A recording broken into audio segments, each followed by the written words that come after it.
السلام علیکم ورحمۃ اللہ وبرکاتہ۔ محترم سامعین کرام، الحمدللہ یہ ماہ رمضان چل رہا ہے اور اس مہینے کے اندر مسلمان روزہ جیسی عبادت کو انجام دیتے ہیں، اور اس کے علاوہ تراویح اور افطار، سحری، یہ تمام عبادتیں ماہ رمضان کے اندر ہوتی ہیں، اور قرآن کریم کی کثرت کے ساتھ تلاوت اور بھی بہت سارے اعمال ہوتے ہیں جو اس مہینے کے اندر کیے جاتے ہیں۔ آج جو ہم خاص طور سے بیان کرنے جا رہے ہیں وہ روزے کے متعلق بیان کر رہے ہیں کہ ہم جو روزہ رکھتے ہیں یا کوئی بھی ہم عبادت کرتے ہیں تو اس عبادت کے اندر کچھ چیزیں بہت ضروری ہوتی ہیں، یعنی اگر ان کو نہ کیا گیا تو پھر وہ عبادت ختم ہو جاتی ہے، جن کو شریعت کی اصطلاح میں فرض کہا جاتا ہے۔ تو جب بھی ہم کوئی عبادت کریں تو ہمارے سامنے سب سے پہلے وہ چیزیں ہونی چاہیے جو اس عبادت کے لیے بہت ضروری ہوتی ہیں۔ اگر ایک بھی ان کے اندر سے چھٹ جاتا ہے تو پھر وہ عبادت نہیں رہتی، وہ عبادت ختم ہو جاتی ہے۔ تو بہرحال آج ہم بتاتے ہیں کہ روزے کے اندر کیا چیزیں فرض ہیں اور کیا چیزیں سنتیں ہیں۔ تو روزے کے اندر جو فرض ہے، پہلا فرض یہ ہوتا ہے کہ آدمی صبح صادق طلوع ہونے کے بعد غروب آفتاب تک کھانے سے اور پینے سے اور ان تمام چیزوں سے جو کھانے اور پینے کے مشابہ ہوتی ہیں ان تمام چیزوں سے رکا رہے، یا مثلا کان میں اور ناک کے اندر تیل ڈالنا، ان سے بھی روزہ چلا جاتا ہے۔ ان تمام چیزوں سے آدمی رکا رہے۔ اور دوسرا فرض یہ ہوتا ہے کہ آدمی صبح صادق سے لے کر کے غروب آفتاب تک جماع سے رکا رہے اور ان تمام چیزوں سے رکا رہے کہ جن سے عادتاً منی نکل جاتی ہے۔ تو یہ روزے کے فرائض ہیں، اگر ان میں سے ایک بھی ہمارا چھوٹ جاتا ہے تو پھر ہمارا روزہ نہیں ہوتا۔ اور بعض چیزیں روزے کے اندر سنتیں ہیں۔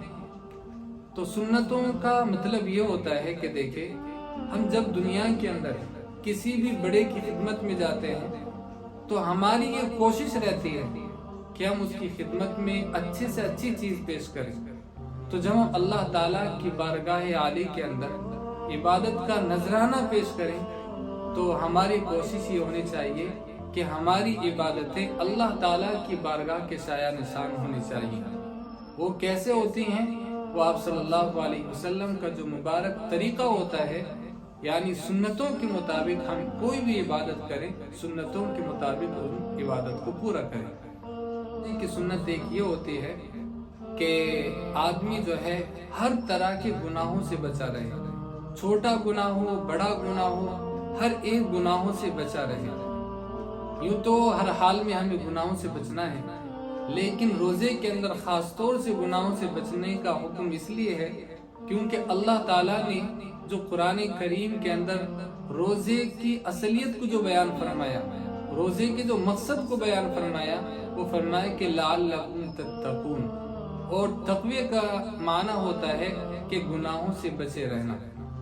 تو روزے کا ایک خاص مقصد یہ بھی ہوتا ہے کہ آدمی متقی بن جائے۔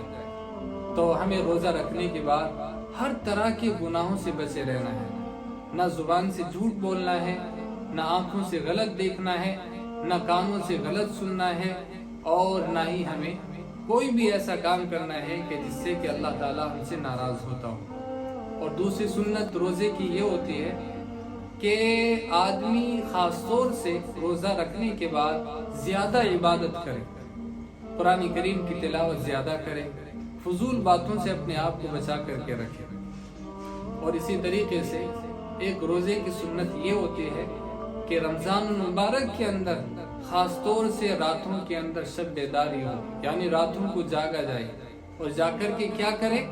وہی کثرت کے ساتھ عبادت کرے، قرآن کریم کی تلاوت زیادہ سے زیادہ کرے۔ اور روزے کی ایک عبادت یہ، روزے کی ایک سنت یہ بھی ہے کہ آدمی سحری کھائے۔ سحری کا کھانا یہ برکت والا ہے، اور سحری کھانا یہ سنت ہے۔ اگر آپ عشاء کے بعد ہی کھانا کھا کر کے سو جاتے ہیں اور نیت کر لیتے ہیں تو آپ کا روزہ تو ہو جائے گا لیکن سنت کے مطابق نہیں ہوگا۔ سنت آپ سے چھوٹ جائے گی۔ اسی طرح ایک سنت یہ ہے کہ سحری تو تاخیر سے کی جائے اور افطار جلدی کی جائے، یعنی آخر وقت کے اندر ہم سحری کریں اور افطار اول وقت کے اندر ہمیں افطار کرنا چاہیے۔ اور ایک سنت ماہ رمضان کی یہ ہے کہ آخر عشرے کے اندر ہم اس کا اعتکاف کریں۔ یہ بھی آپ صلی اللہ علیہ وسلم کی مبارک سنت رہی ہے، بلکہ آخر وقت تک اللہ کے نبی صلی اللہ علیہ وسلم ہر ایک رمضان مبارک کے اندر اللہ کے نبی اعتکاف فرمایا کرتے تھے۔ اور سنت کا مطلب یہ ہے کہ اگر آدمی سنت کو ترک کر دیتا ہے تو روزہ تو ہو جاتا ہے، لیکن آدمی ان برکتوں سے محروم ہو جاتا ہے جو برکتیں ہمیں روزے کے ذریعے سے حاصل ہوتی ہیں۔ دعا کریں اللہ تعالیٰ مجھے بھی اور آپ کو بھی ان باتوں پر عمل کرنے کی توفیق مرحمت